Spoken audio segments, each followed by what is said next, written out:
Mariupol, eastern Ukraine.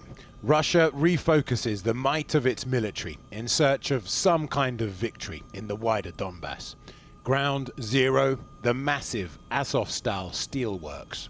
Russia's troops have been searching for Ukrainian forces. Demands they surrender by mid-afternoon came and went, with reports that just a handful had turned themselves in. And as Russian firepower rained across the Donbass, claiming over 1,000 targets, officials began a desperate last effort to evacuate civilians from Mariupol through humanitarian corridors to Zaporizhia, 150 miles northwest. A Ukrainian commander in the steelworks posted a video last night warning this might be goodbye. Можливо, залишились лічні дні або години. Ми звертаємось до світових лідерів допомогти нам. Ми звертаємось з проханням застосувати до нас процедуру екстракшн та вивести нас на територію третьої держави. Маріупольський гарнізон військових, з нами більше ніж 500 поранених бійців та сотні цивільних осіб, серед яких є жінки та діти. Ми просимо надати нам безпеку на території третьої держави. President Zelenskyy met the European Council President Charles Michel in Kyiv and said Mariupol was still under siege. Для того, щоб розблокувати Маріуполь, there are two ways to unblock Mariupol. The first one is serious, heavy armed help that our troops are counting on. At the moment, we don't have enough of this hardware. The second way is diplomatic. Russia doesn't agree on it yet. President Putin still insists the war he started was Ukraine's fault. He was meeting young people today at a conference called Russia, the Country of Opportunities. The tragedy that was happening in Donbass, including the Luhansk People's Republic, forced Russia to start this military operation. First of all, the goal of this operation is to help our people living in Donbass. Ми стараємося бути не нервными, когда стреляют. У нас тут трясется все. These people, though, apparently hiding underneath the Azovstal steelworks, Russia claims are either frauds or human shields. The footage was released by Ukraine's Azov Brigade, which had neo-Nazi roots. Вот я с 3 детьми. Здесь как бы условия не сильно для детей. Ни учеба, никакого развития, питание небольшое. Russian Army TV has released its own footage, claiming to show innocent civilians. They say rescued from elsewhere in Mariupol.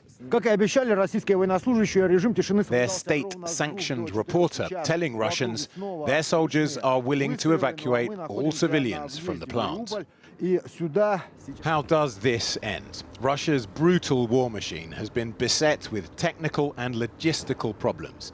Today, they were keen to show off a test for their new intercontinental missile. While outside Mariupol, a convoy of buses waited empty for the remaining few left alive, inside what was once a bustling city of 500,000. Well, earlier I caught up with the filmmaker turned soldier Oleg Sentsov. I spoke to him a few weeks ago when he was fighting in the forest north of Kyiv. He's now moved to the front line in Donbass, where the Russian offensive is intensifying. I asked him what it has been like since he arrived. This only bombing, artillery bombing, some rockets and flies and jets, but they trying to move their tanks and their forces. So are you expecting the bombardment to increase? Are you fearful for what might lie ahead? We are bombarding now. You will hear it in each 5 minutes. We have bombing attack now in Kherson. People say, is it worth some concessions by Ukraine that perhaps you think of, surrendering some of the east to Russia in the interest of preventing a bigger war and more casualties? Do you think that that might be what you have to consider?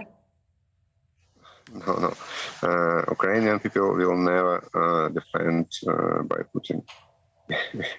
We will fight for victory. And you're a filmmaker by trade. We spoke about that last time we talked. Do you personally have the weaponry you feel you need to fight this war now? Yeah, now I don't have a camera, I only have guns. Now I have new guns, M4. I couldn't show you just in guns rooms. But do you and your comrades have the weaponry? Do you feel that you're equipped to fight the Russians now in this phase of the war? We have new Ukrainian equipment, Ukrainian weapon, but it's not so many to fight to win, because we can defend, but we can't attack. We can't attack Mariupol. We can't break this siege of Mariupol because we don't have harsh equipment. We don't have many tanks, many artillery, many flies, many jets. What do you hear of Mariupol from where you are? My very close friends, one of the best friends now in Mariupol, he's still living.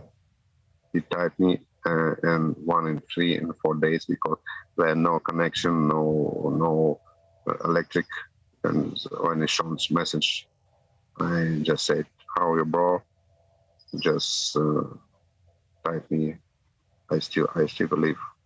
Are you fearful yourself? Because last time we spoke, we talked about how you'd just been celebrating the launch of your film and now you're a soldier.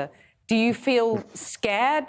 Do you feel, especially now, the fighting in Donbass, you fear will become much more intense? Do you, on a daily basis, are you frightened?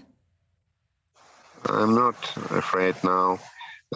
Today we have just moving by road and was attacked by rockets, by grats. The terrible things, but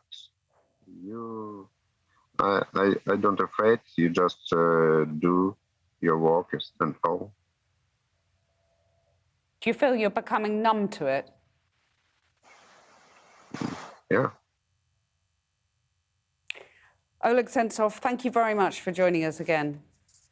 Thank you.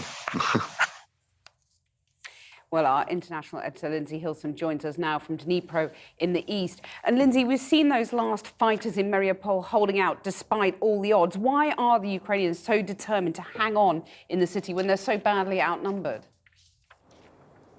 I think Mariupol has become a symbol for both sides. For the Russians, of their determination to conquer, because they didn't manage to do that in Kyiv.